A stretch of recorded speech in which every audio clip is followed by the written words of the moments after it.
Most fraud doesn't start with a transaction. It starts weeks earlier with a cyber attack.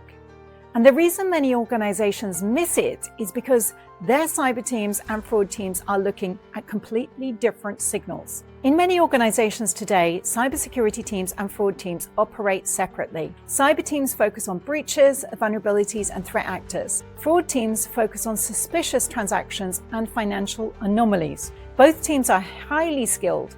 Both are doing their jobs. But attackers don't respect those organizational boundaries. They move across the entire attack chain. Here's what a typical cyber to fraud attack actually looks like. First, an attacker gains initial access to a system, sometimes through phishing, malware, or an exposed vulnerability. Then they move deeper inside, stealing credentials or compromising merchant infrastructure. Only later do they harvest data and prepare the fraud. Then weeks later, fraud begins to appear. Card testing, suspicious transactions, account takeover. By that point, the attack has already matured, and the organization is responding to the financial symptom, not the cyber cause.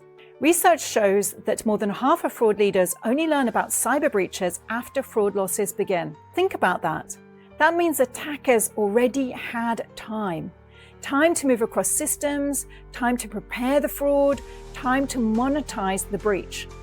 And when organizations lose visibility early in the attack lifecycle, they lose something incredibly valuable. They lose the time to act. This is why the conversation around cyber resilience is changing. For years, cybersecurity strategies focused heavily on prevention, firewalls, endpoint protection, fraud detection systems, all important. But increasingly, resilience depends on something deeper: intelligence.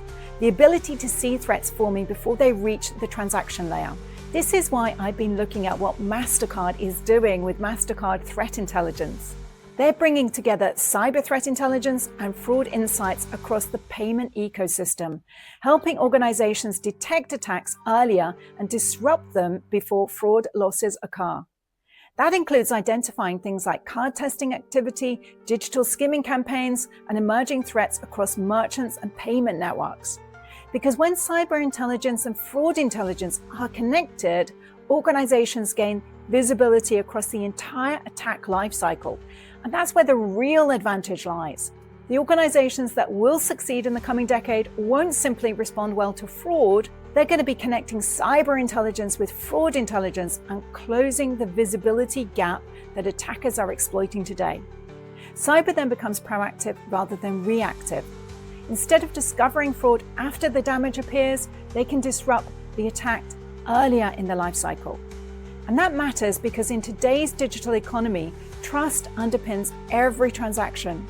The organizations that protect trust most effectively aren't just reducing risk, they're creating the conditions for digital business to move faster and with greater confidence.